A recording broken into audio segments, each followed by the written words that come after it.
ವರ್ಷಂ ಪ್ರತಿಯಂತೆ ಈ ವರ್ಷ ಕೂಡ ಮೇಷ ಸಂಕ್ರಾಂತಿಯ ಪರ್ವಕಾಲದಂದು ಆ ಮಧ್ಯಾಹ್ನ ಕಾಲದಲ್ಲಿ ದೇವರಿಗೆ ನವಕ ಪ್ರಧಾನ ಕಲಶಾಭಿಷೇಕ ನೆರವೇರಿಸಿ ಧ್ವಜಾರೋಹಣ ಆಗುವಂಥದ್ದು ವಾಡಿಕೆ.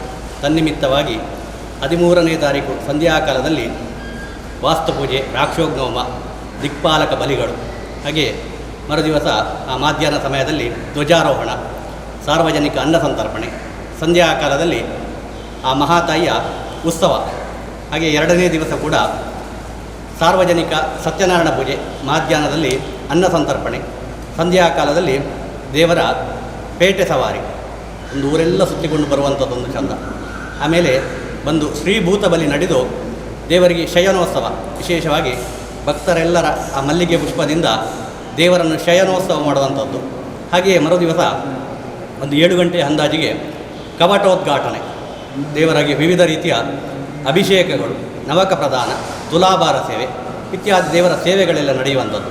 ಮಧ್ಯಾಹ್ನದಲ್ಲಿ ಸಾರ್ವಜನಿಕ ಮಹಾ ಅನ್ನ ಸಂತರ್ಪಣೆಯು, ಸಂಧ್ಯಾಕಾಲದಲ್ಲಿ ವಿಶೇಷವಾಗಿ ದೇವರಿಗೆ ನಡೆಯುವಂತಹ ಜಾತ್ರಾ ಮಹೋತ್ಸವ, ತದನಂತರ ಅವಭೃತ ಸ್ನಾನ, ದೇವರ ಓಕುಳಿವಳಿ, ಹಾಗೆಯೇ ವಿಶೇಷವಾಗಿ ಚಾಮುಂಡಿಯಮ್ಮ ಮತ್ತು ದೇವರ ಒಂದು ಭೇಟಿಯ ಒಂದು ಸಂದರ್ಭ, ಇದೆಲ್ಲಾಗಿ ದೇವರಿಗೆ ಧ್ವಜ ಅವರೋಹಣದೊಂದಿಗೆ ಉತ್ಸವಗಳು ಮುಗಿಯುವಂಥದ್ದು. ಈ ವರ್ಷ ಕೂಡ 14, 15, 16 ಈ 3 ದಿವಸದಲ್ಲಿ ಈ ಎಲ್ಲ ಸತ್ಕರ್ಮಗಳು ನಡೆಯಲಿಕ್ಕೆ ಉಂಟು. ಹಾಗೆ 17ನೇ ತಾರೀಕಿನಂದು ಸಂಧ್ಯಾಕಾಲದಲ್ಲಿ ಈ ಕ್ಷೇತ್ರದಲ್ಲಿರುವಂತಹ ಚಾಮುಂಡಿ ಮತ್ತು ಗುಳಿಗ ದೈವಗಳಿಗೆ ಗಗ್ಗರ ಸೇವೆಯನ್ನು ಕೊಡುವಂಥದ್ದು ಕೂಡ ಕ್ರಮ ಉಂಟು. ಅದು ಕೂಡ ನಡೆಯಲಿಕ್ಕಿದೆ. ಭಕ್ತಾಭಿಮಾನಿಗಳೆಲ್ಲ ಪ್ರಾರ್ಥನೆ ಮಾಡುವಂಥದ್ದು.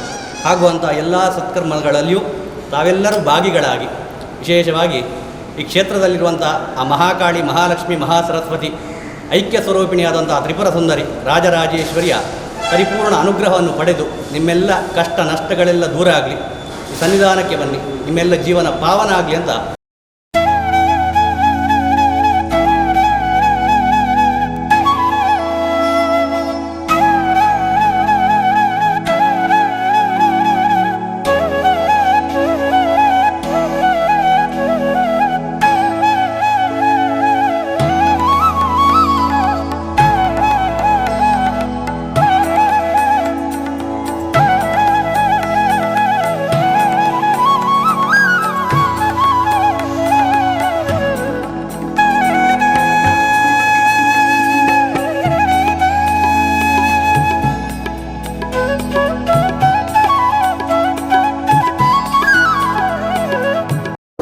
ಚಿನ್ನದ ನಾಣ್ಯದ ಒಂದು ಕಾಯಿನನ್ನು ನಾವು ಅದೃಷ್ಟವಂತರಿಗೆ ಕೊಡುವಂಥದ್ದು ನಾಡ್ದು ಜಾತ್ರೆಯ ನಂತರ ನಾವು ಅದು ಇಟ್ಕೊಂಡಿದ್ದೇವೆ.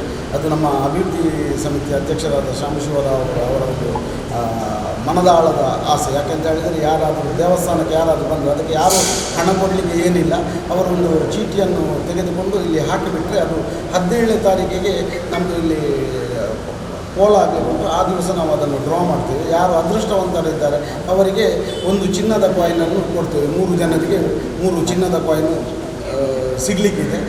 ಭಕ್ತಾದಿಗಳು ಬಂದು ದೇವಸ್ಥಾನದಲ್ಲಿ ಅವರ ಮೊಬೈಲ್ ನಂಬರನ್ನು ಮತ್ತು ವಿಳಾಸವನ್ನು ಬರೆದು ಆ ಚೀಟಿಯನ್ನು ಇಲ್ಲಿ ದೇವಸ್ಥಾನದ ಡಬ್ಬದೊಳಗೆ ಹಾಕಿ ನಾಡದು ಅದನ್ನು ನಾವು ತೆಗೆದಾಗ ಅದರ ನಂಬರನ್ನು ನಾವು ಅವರಿಗೆ ಅನೌನ್ಸ್ ಮಾಡ್ತೇವೆ. ಆವಾಗ ಅವರು ಅದರ ಕಾಯಿನನ್ನು ತೆಗೆದುಕೊಂಡು ಅವರ ಪರೀಕ್ಷೆಯನ್ನು ಮಾಡಿಕೊಳ್ಬೋದು ಅಂತ ಹೇಳಿ, ಅದೃಷ್ಟವನ್ನು ಅವರು ಪರೀಕ್ಷೆ ಮಾಡಿಕೊಳ್ಬೋದು ಅಂತ ಹೇಳ್ತಾ